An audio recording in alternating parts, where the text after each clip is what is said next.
Hey folks, and welcome to MLR Kickoff, another big show coming your way. The MLR action, it's got me ready for summer. It's so hot, I'm just ready to dust off the winter coat, to put the boots in the closet and just get ready. Sleeves gone, a little bit of SPF 50 or 100 now. Actually, I'm getting a little older, got to take care of the skin. But you know who else is heating up? Oh, it's the Silver Fox himself, Mr. Richard Gere, the George Clooney of Major League Rugby, the Professor, Pete Steinberg. How you doing, buddy?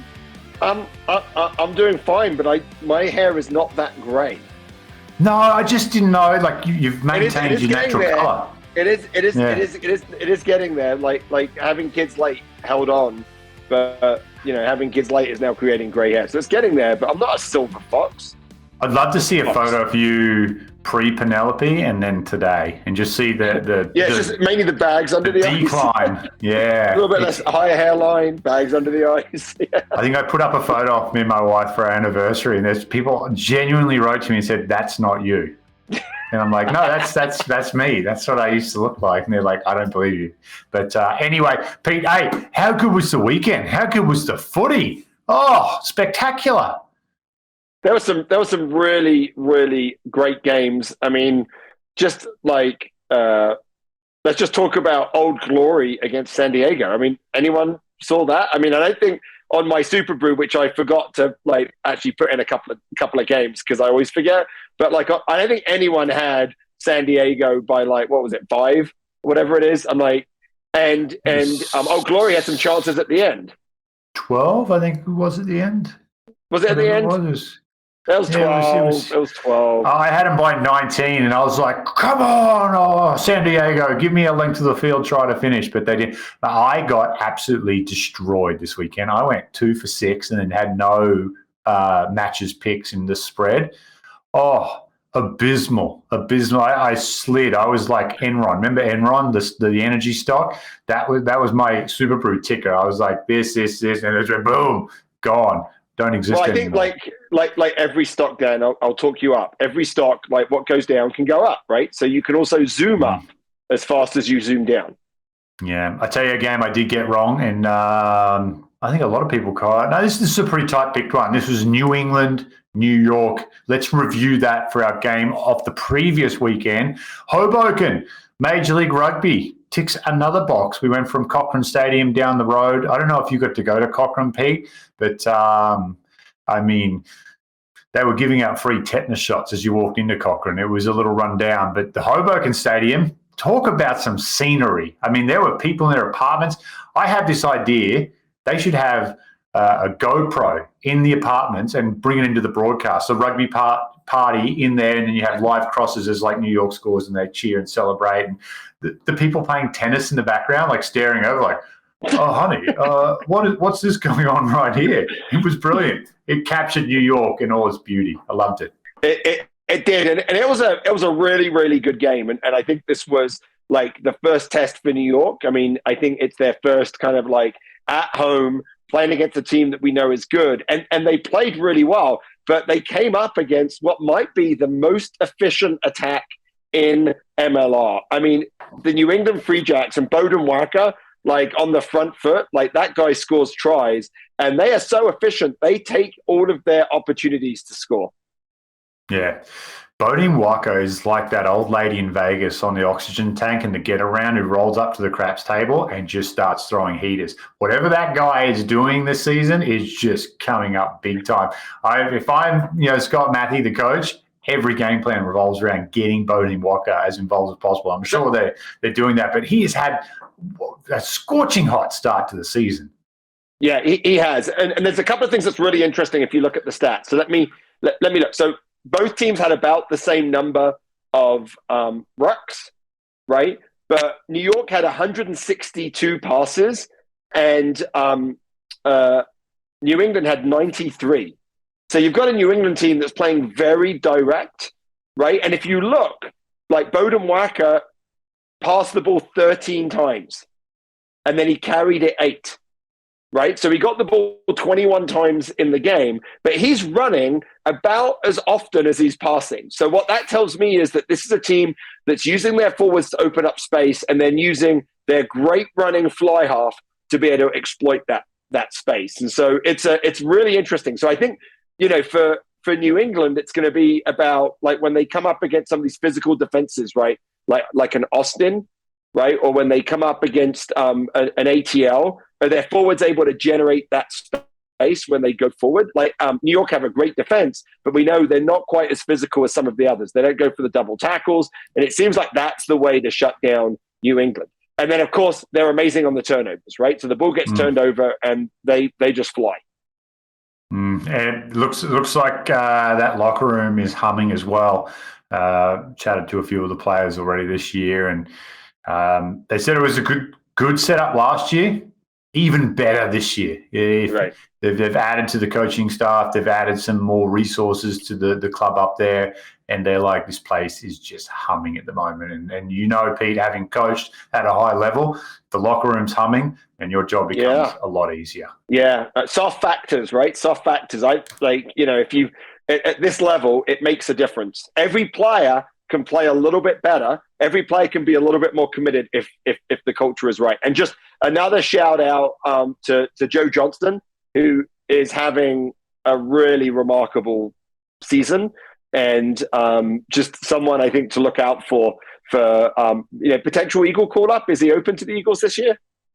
I don't know if he's declared his intent on what he wants to do, because there was rumors about that last year, right? And then maybe the lure of the Super Rugby contract was keeping him away, because then he would become, an import player. And as you know, with Super Rugby, how it works, that would kind of restrict his ability to get a contract, even in his home country of New Zealand.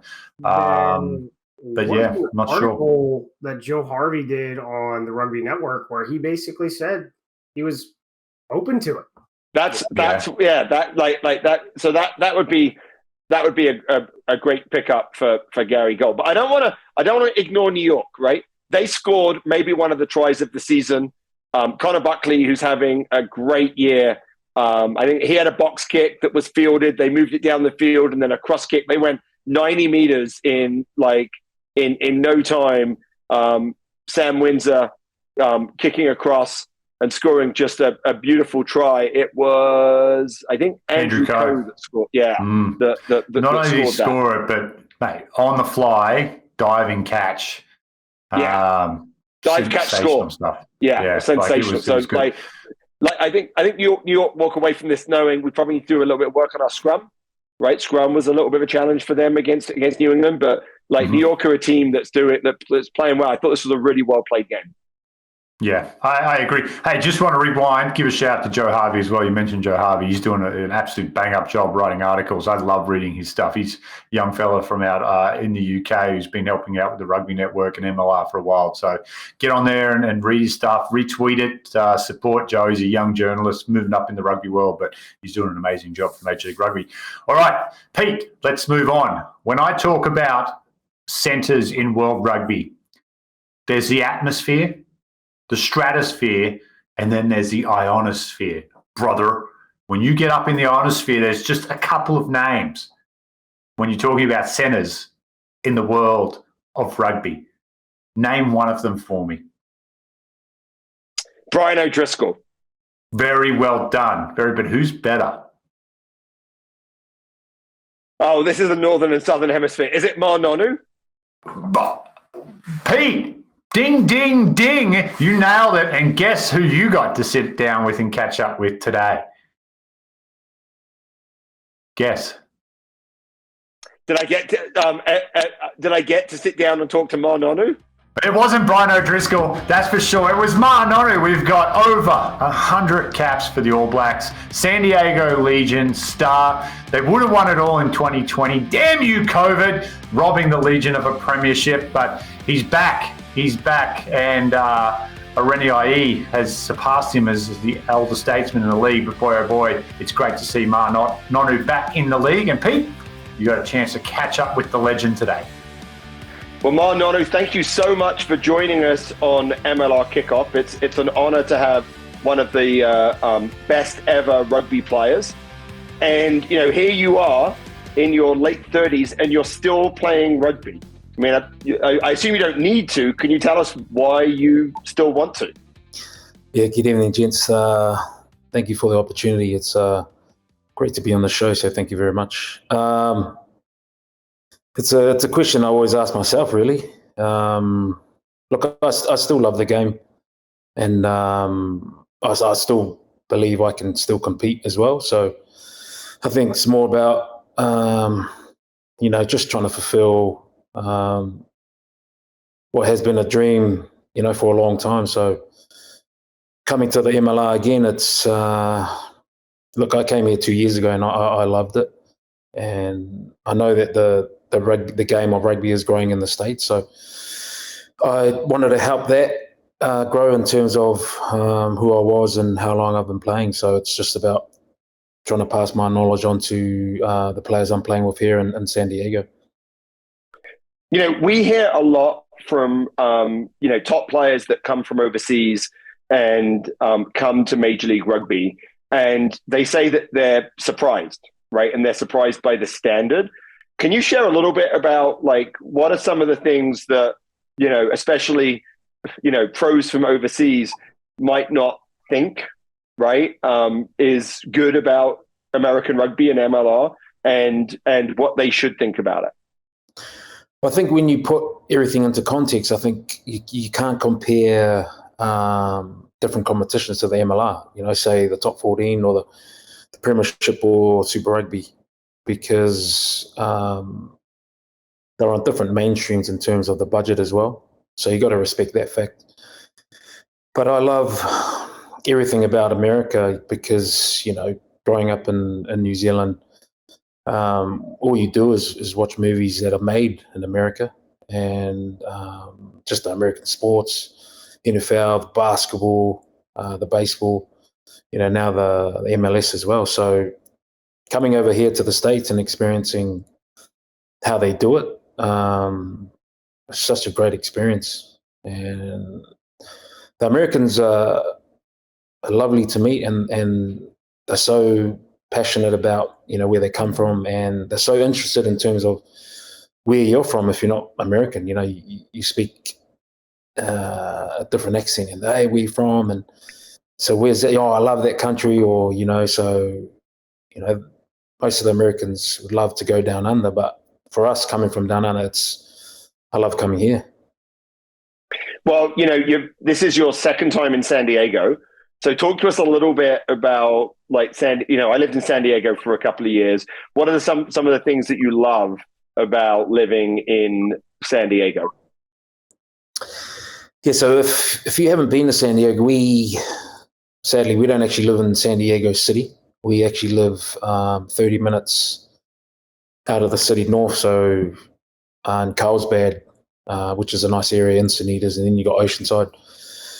But the area is great. The team is awesome.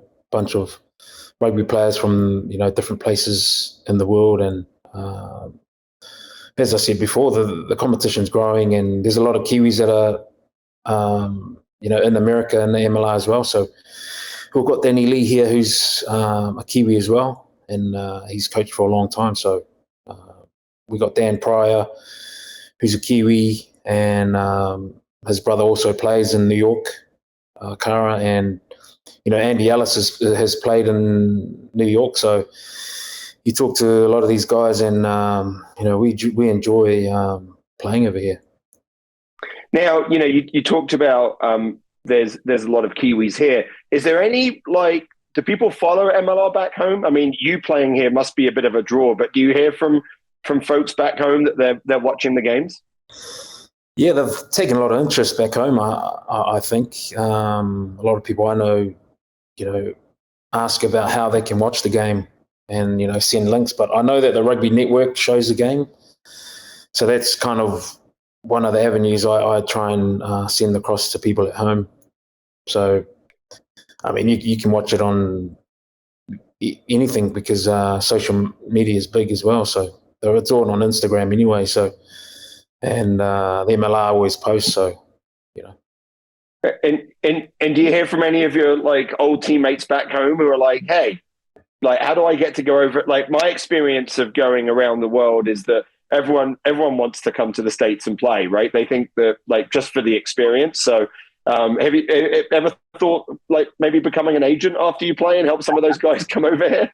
I'd love to be an agent. Well, I mean, look, you got the contacts in MLR, you got the contacts around the world, right? Yeah. It's not a bad option.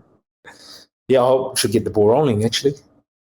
No, look, I think most of them will try and get to the States at some stage because whether in the Super Rugby or in France or in England, they're already on 3-year contracts. So, but I'm sure, a lot of them will come over. Carlos Spencer's here too. He's at NOLA as well. So, yeah, I'm wondering, do you think Carlos is going to get his boots on at any point this season? Do you think he feels like he can make a difference? Because like the LA assistant coach in his 40s played fly half, right? Yeah, Renier, who's a great player, and I mean, surely he can play for the rest of the season. Considering, I think he's going to. Yeah, he played really well. So do you think Carlos is looking at that and being like, Loss could easily put on his boots, so he keeps himself in great shape. So you never know, we might see him soon.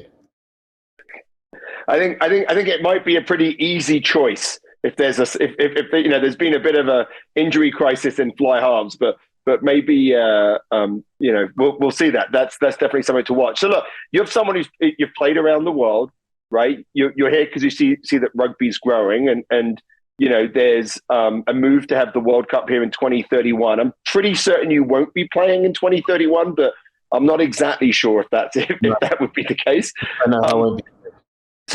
So when you look at the future of rugby, right, and there's lots of the game evolves, right? It's one of the interesting games. Like it's a different game now than it was when you started playing. So can you talk a little bit about how it might have been different from when you first started as a youngster playing for the All Blacks up until now, and what's different and what's changed about the game in that 20 years? Yeah, look, I played. When I was 5 years old, I was lucky and blessed that I had my father played for a long time, and I had 2 older brothers who I wanted to be like. So, you couldn't go too far to play rugby in New Zealand, and where I played at Orient Toronto, which is my rugby club in Wellington. If you fast forward 20 years, and if I had to put it, here in the States. It all starts in the youth, So I have 3 boys who play here in Carlsbad. They play for a club called the Mustangs. So I have 3 boys, and they're in the U8s, U10, and U14s. And I think the only way it can kick off here in America is the schoolboy rugby and the youth rugby, and how that progresses into what they want to become. Because a lot of kids aspire to be American footballers, basketball, baseball. Now they can have a goal of being a rugby player in terms of playing in the States. And they could play for the Eagles, and that's, I don't know how far that can take them, but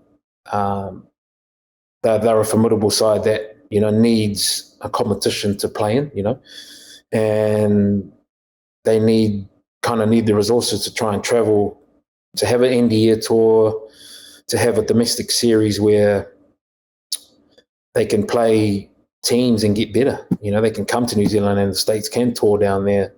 They can try and tour and play the Super Rugby teams. I mean, that's an idea where, they can try and do that. So if you're looking to hold the Rugby World Cup in 2031, that's probably where it can start. You're just under 10 years and try and get in the competition here. Kids that are 10 years old could definitely make the World Cup at 19 for the Eagles. I mean, that's the crazy thing, right? Like your kids are actually the generation that should be looking to play at that World Cup in 2031, and that's where the investment should go. Now, do you coach your kids, or do you just watch from the sideline? What kind of what do you do? They have coaches here, already established. So I sit on the side, and I mean, that's their role. But I generally, talk to my boys when I'm at home, and I take them out to train when I have time, when I'm not training. So yeah, I'm that dad, but not out loud where you want to say something, but people around. So My my 5-year-old daughter just picked up the game, and she plays in the U8s. And the first day I coached her, I said, "Who wants the ball?" And I gave it to her twice in a row. And then the third time, she looked at me and looked at me as like I've completely broken her heart, and walked off crying. And I was like, "Wow, coaching your kids is really, really hard." So I think stay on the sideline. That sounds like somewhere that you should be. So here you are. You're in your second year of playing in the MLR. Last year, you ended up playing in France. Do you have another year in you? Look, it's this season really, it's tonight, and that's how I go by things. It's day by day, so just enjoying it. And then when you do decide to hang up the boots, do you think you're going to stay in the States and still be involved in rugby? Is that one of the long-term goals? You have to ask me that when I'm finished. You're someone that lives in the moment, right? So it's sort of like when that happens, you have to think. But you talked about potentially being an agent, but you haven't had any coaching goals, right? You ain't coaching. Well, I've coached a few teams back at home in the COVID hit in 2020, right? But I have a few ideas floating around. I can't let out the bag yet. It's I can't. You can't quote me on anything because it might just go worldwide, and then Yeah, well, yeah. No, I don't want you to. I don't want you to let anything out of the bag here. Anything out of the bag. But I get the sense you've got some things you want to do. May not be coaching, but other ways to be involved in the game. I think would be great. So a couple more questions about San Diego and this year, just to get a little bit of your insight. So, who are some of the players since you've been back? With the Legion that have really stood out for you at the start of the season? Maybe some guys that have surprised you. A lot of the team has kind of changed. Most of the players I played with in the back line in 2020 have moved on to different teams. Luke Burden's gone to LA, won a championship last year. Mikey Tell, who I got close to, has gone to Utah. JP Duplessis, who was my midfield partner in 2020, which I love, has gone to NOLA. So Save, who's a winger, he's gone to France. So, whether they've gone to better pastures, they got to do what they got to do. It's business as well. But I would love for them to be here as well. And a few forwards who have moved on to Houston and to Austin. So a lot of new players here, which I'm enjoying. And, they're putting up their hand for this side. So all across the board. Look, you got Nate Osberger, who's just impressed me this season. He was injured 2 years ago. He played a couple of games, got injured last year, injured his leg. So, he played against the All Blacks as well and scored a fantastic try. So, I love that when I saw him score the try. And, he's leading the side this season.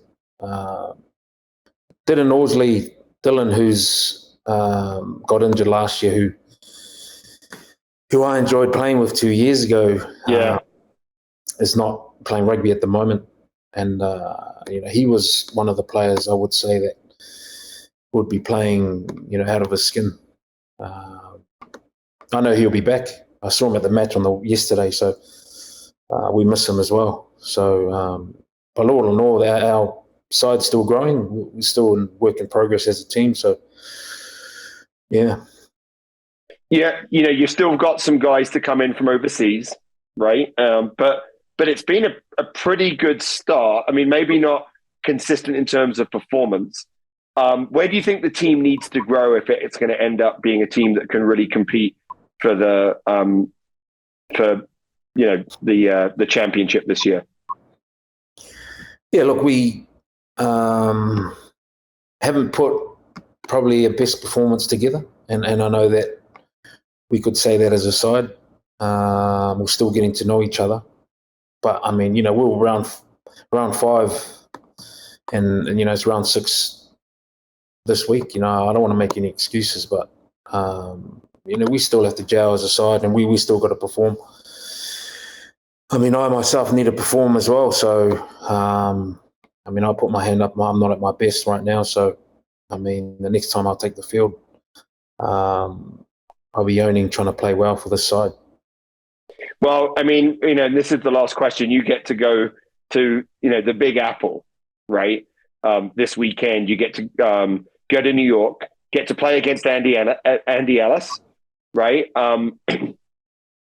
Talk a little bit about what it's like. It's one of those things that I think a lot of the players from overseas come, and it's kind of like one of the cool things is you get to go to New York, right? You get to go to LA, you get to go to Austin, you get to go to Dallas, and these places that you've heard of.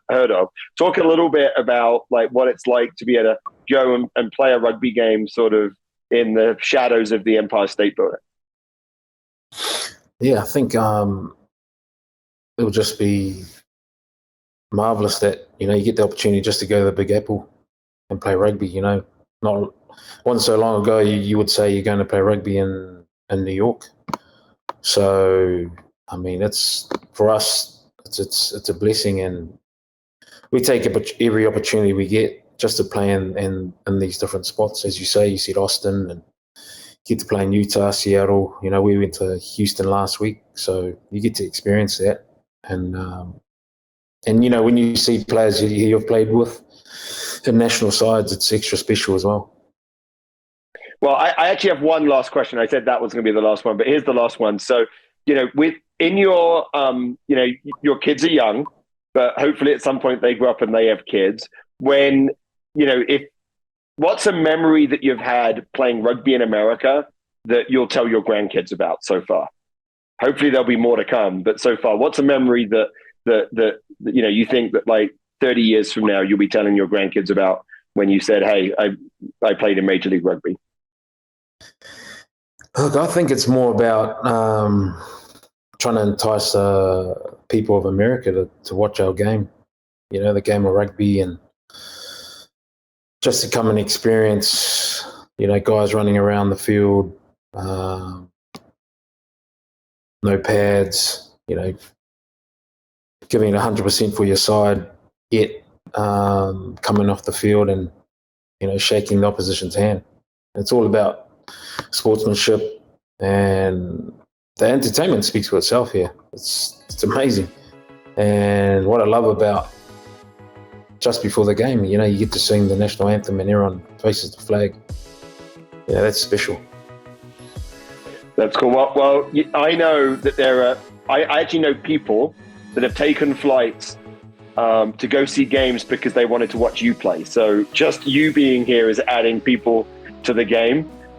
So one of the greatest All Blacks ever, one of the greatest rugby players ever, Ma'a Nonu, thank you so much for your time today. Thank you very much.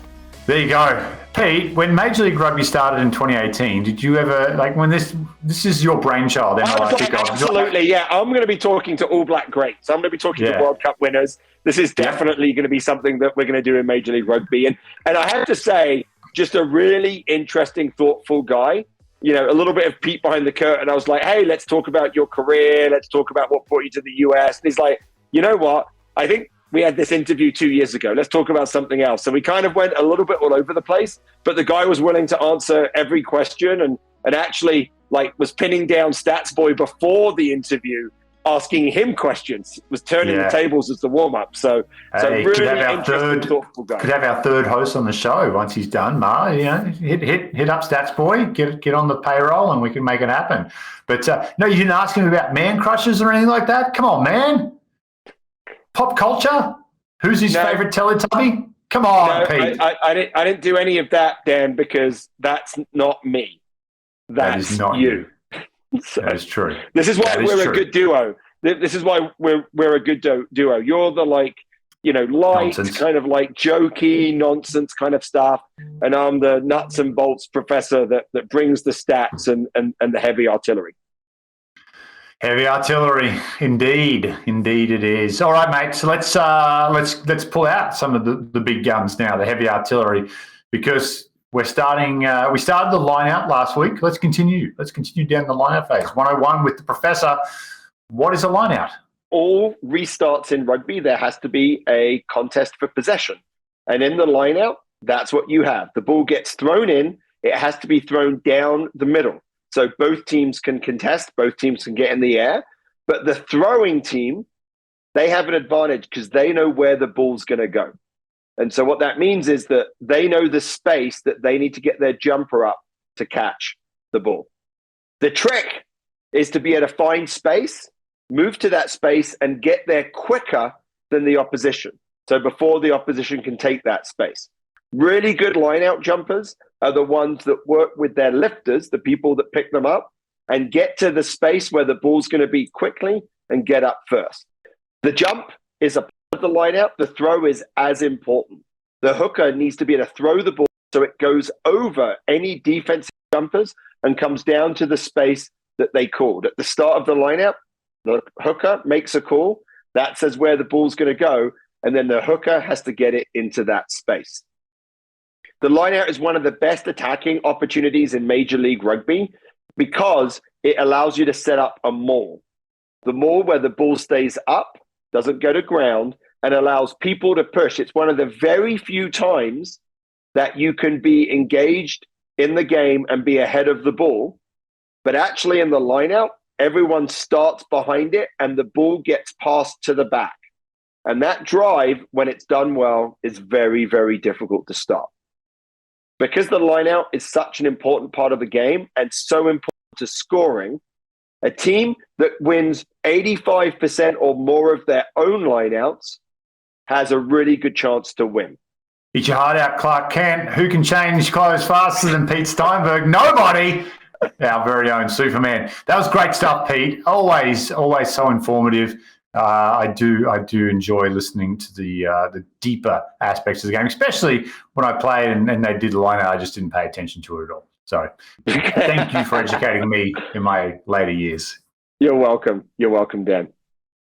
All right, big weekend coming up. As always, let's get out. Are you working this weekend? Are you calling games this weekend? I am not working this weekend. I am not working this weekend. So the platter is open. I can go nuts here. Yeah. We will kick things off Saturday. Boo to no Friday night footy again. I'm just going to get upset every time we don't have a Friday night game until that changes permanently. It does kick off Saturday, and this is going to be the game of the round. We'll deep dive into this one, Pete. Let's just get our picks out of the way now. Austin at Atlanta. It's 1v1, East versus West. This is, I've been on the... Don't dive. Don't dive, just pick. Oh, fine. Austin, I'm picking Austin. I'm picking Austin too. We'll come back to that game for our dive. Okay. All right, thanks. All right. Later in the afternoon, in fact, just an hour and a half later, Toronto is at New England. New England, christen. No, it's not. They played a game there last year, but this is their first home game. St. Paddy's Day as well in Boston. Dropkick Murphys, not playing, but they should be. But this one's going to be a big one. Toronto, New England, this one on the Rugby Network, mate. Who do you have here? I think I have New England. I think they're a very, very good side. I think Toronto are good. I think they're still undersized. And they're still struggling to score points and score tries. I think Toronto are good, but I think New England edge it with their home field advantage. Yeah, I believe Toronto will be a lot better at the back end of the season. I feel like they're improving week on week, but New England, as we saw on the weekend, they're polished and they're firing now. I think is Dougie Fife back this weekend? That sound right? Has he done his 3 games? Yeah. So you add him into, which is a shame because Barlow, Wilson in particular has been great at 15. So I'm not sure what Scott Matthews going to do there in terms of adjusting the roster to bring, because you've got to have Fife back in the side somewhere. So that'll be interesting to watch. But yeah, I think New England too strong here. All right, mate. Saturday night, Seattle at Houston. Boy, a couple of weeks ago, these two were, hottest teams, not only in the West, but in Major League Rugby. And now both find themselves coming in on a 2-game skid. Who rebounds here? I think I'm going to go with Seattle. I think the Seattle play a game that matches the way Houston want to play. I think Houston are a little bit too inconsistent. The double tackles against that physical Houston pack. I think they're able to hold them back. Houston struggle a little bit to be able to create. Right, I think they've got some questions at 9. I think Smith's a solid player, but I don't think he plays at the pace that you need to against the Seattle team. And so if they play slowly, right, and deliberately, that Seattle defense will hold them up. The one thing that Seattle needs to do is they need to stay away from penalties. They need to have discipline. Yeah, Smith versus Smith at the number 9. Oh yeah, look at that. Yeah, that'll be fun. Hopefully you don't have a lisp if you're calling this game. It could be difficult. But I'll go Seattle as well. Just feel like they're built quite well to handle Houston's strength, and I think they're a little more talented in the back line. So agree with you there. All right, Nola at Dallas, Saturday night, 8 p.m. on the Rugby Network. What are you thinking? Oh, this is Nola. I mean, I think they got the win. It's a tough place to go in Seattle. They grounded out. They'll be buoyant. You know, Dallas have shown that they can compete. Maybe not last weekend, but they can compete in pieces. I think they'll compete better at home. But I think Nola pulls this one off. They have to. Nola have to win this game. They cannot get banana peeled by the Jackals. I think the Jackals will upset a few teams, but they look a little banged up from the run too. I think they lost a few more troops on the weekend in that game. So, yeah, I'll have to go for New Orleans as well in that one. Shifting focus to Sunday now at 3 p.m., San Diego at New York. This is a big game too. A big game for both these sides. Well, I mean, San Diego have been waiting for some players to come in. It was interesting. You know, we talked to Ma'a Nonu, and he actually talked about how he hasn't been playing very well. And so I think it's interesting to see you know, that's the San Diego team continue to grow. I think they're growing. But it's a tough one. This is a good New York side, but I think San Diego edges this. I'm going the other way. I'll go with New York. Yeah. That's a long road trip. San Diego to New York. Kickoff is 3 p.m. Eastern, so 11 in the morning. No, that's midday. Noon. Midday. Yeah, noon. Midday. Not too bad. That's not too bad. But yeah, still an early start. I mean, yeah, still probably an early start depending on where you're staying. Yeah, remember when Toronto made Seattle play at 10 in the morning Eastern? That was great. And unsurprisingly, they got flogged. But, yeah, I think New York at home will win this one. I feel like they picked up a lot of lessons from that loss to New England. So they'll bounce back here.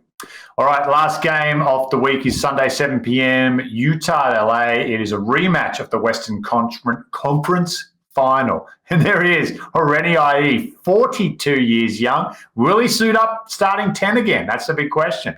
Well, you know, 10 was the big change that they had last week for Utah and really allowed them to open up, right? So I think it's Kenema. Is that the right name? I'm trying to get it in my head. I'm not feeling too good today.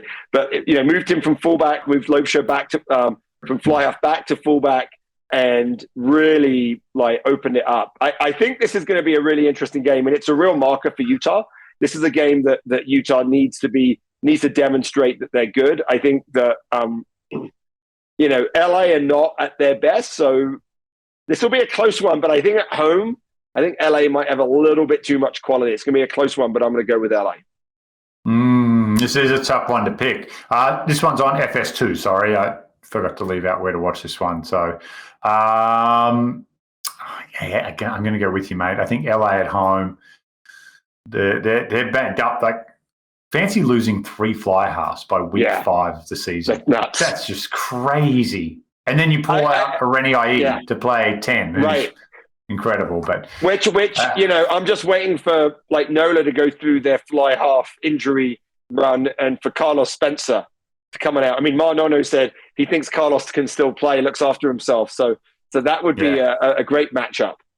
Oh, that would be. How about that? Carlos versus Oreni. People, you remember the meme with Robin Williams? It's like, what year is it? They'd be like starting 10s, Oreni and Carlos Spencer. What are we, 2005? It was crazy.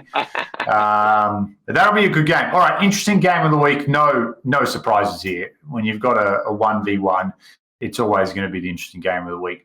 Austin on the road against Atlanta. There are so many storylines that interweave this game, Pete. But what stands out for you? Well, I mean, these were the 2 best defenses last year. I mean, Austin was a really good defense, but they just couldn't score tries. And now they are, they've scored more tries. They've scored 24 tries, more tries than any other team in the competition. They have more offloads, almost more offloads. I'm just looking at the stats right now. San Diego have one more. I mean, this is a team, 28 line breaks, more than anyone. Like, this is a team that has a good defense and a good attack now. Rugby ATL, opened up. Ryan Reese had a great game, switch of halfbacks. Stephen Brett said that, the team is really settling into their attacking structure. So they showed that they can score, but it's going to be a great matchup between, a team that is playing great attacking rugby against a really physical defense. And as always, it's going to come down to the forwards. Both teams have great lineouts. I think Austin might have the edge in the scrum. That's the thing. That's the place I would look. I think whoever has the edge in the scrum, and maybe on the penalty side, because it's going to be a close game, I think we'll take this game. I tell you, there is a different edge to Austin when Lockie McCaffrey plays as well. Yeah. He is such a big difference maker. Now he's at 8 and he's starting, and he'll be settled in a little bit more and has some more minutes. It's they are firming as favourites. Week by week, you're just kind of waiting for them to slip, but they just look stronger and stronger. And last year they were all defence. They could not attack to save themselves. Right. Literally, the statistics last year of them getting inside the 22 and coming away with nothing was Sam Harris must have been not sleeping, because you're like, God, why can we march 50, 60 metres down the field and then we just turn into, an under 13 team when we get inside the 22 and can't convert? But now he went out, he's a smart coach, went out and signed some weapons to execute inside the 22, some real players, Keefe and Dominguez. And I think they're just going to keep better and better. They've evolved from week 1 to now as well. They're changing week in week, so it's really hard to plan against that. So I think Atlanta is a really, really good team, but I don't know if their identity is quite as strong as what Austin's is right now. So I'll go Austin on the road here. Yeah, I mean, the one thing when you look at the stats, so a couple of things. Austin do kick a lot. I think Will McGee has had a really good. He's managing the game with his boot. He had some really good kicks last weekend. But Austin, if you take out Dallas, Austin are penalized more than anyone else. And they've had 4 yellow cards. They've had a yellow card almost every game. Atlanta's much cleaner this year. We know that they had problems last year with the penalties, particularly at the breakdown. And so that's where I think this game is going to be really important. If Austin can keep their discipline, I think they win this game. But if they can't listen to the referee and get penalized, I think ATL probably pull this off. Yeah. It was interesting, right? Again, you talk about coaching and strategy, and Mac Mason's injured, can't play. Will McGee comes in. Will's got a really strong kicking game. They isolate Ryan James and John Ryberg, who are both super athletic wingers, but positionally and kicking, probably not the strongest 11 and 14 in the league. So they kicked a lot. And they kicked behind those two guys, and it was it's going to be ugly, but we're going to get it done. The last thing they want to do is have ball in hand and run into Meeks and Cottrell, who are just phenomenal defenders and ball thieves. They slow ball down. Or they steal ball. It was very, very smart. Right. Yeah. But they knew it was going to be boring somewhat, a little boring, but super effective. So really well coached there. Yeah, and that's where, Dan, you've talked about, I think, with Sam Harris in his second year, they have that flexibility. I mean, I know last year when I talked to Sam, he talked about basically keeping it basic on attack. And now with the returning players, you can see that flexibility, that change in structure. They can play differently based on who their opponent is. So it's going to be very, very interesting. Yeah, sorry, just sneaking in a little yawn there. I'm excited. Long days on the road, let me tell you. Long days on the road. I thought I was getting away from all this travel. Next week, I think it's my turn to be on the road. So I'm in Orlando next week. I am, depending on when we record, we'll be in Minnesota. There we go. Yeah, I'm going up to do some work with the Minnesota Vikings. Just kidding. Just the hotel's right next to their facility. So I'll take a photo. I'll send it to you. Yeah, all right. That sounds good. That sounds All good. right, Pete. Another great show, buddy. Enjoyed it as always. Where are you going to watch the games this weekend? You at home at least for the games? I'm at home this weekend, yeah. So I'll be. I mean, it's hard. It's Elliot's second birthday, so we should let off with that. It's going to be. So his birthday is on Saturday, and Grandma is coming in, so I might be able to sneak a game while Grandma's doing that, and then the second. And then his birthday party's on Sunday. So I'm going to have to work around a little bit. But I've got some travel on that Monday, so I can catch up on the games. I watch the games double speed on the, I can like work out how to download them, and then I watch them double speed, and that's how I get to see them.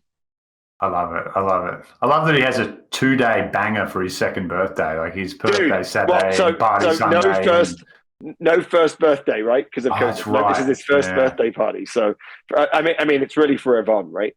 That's like the birthday parties for the mother. So he was literally born as COVID shut the world down. Oh yeah. When we walked into the hospital, they asked us if we'd been to China, and they took our temperature. And then when we left was the first day that spouses or partners were the only people that were allowed. And when we discharged, and then a week later, everything shut down. Huh. So yeah, been 2 years. So we know when COVID started because it's pretty much when Elliot was born. I want him back. I'm gonna again non-rugby related. Start the petition to take 2 years off everyone's age. I think we should make that happen. All right, Pete. Absolutely. Been great, brother. Get better. I know you're feeling a little under the weather, so get well. Enjoy the birthday party this weekend. Don't stay up too late with Elliot. Don't need any bad habits forming at 2 years of age. Absolutely. For the professor, Stats Boy, Aaron Castro, and Ryan Ginty, I'm Dan Power. This has been the MLR Kickoff.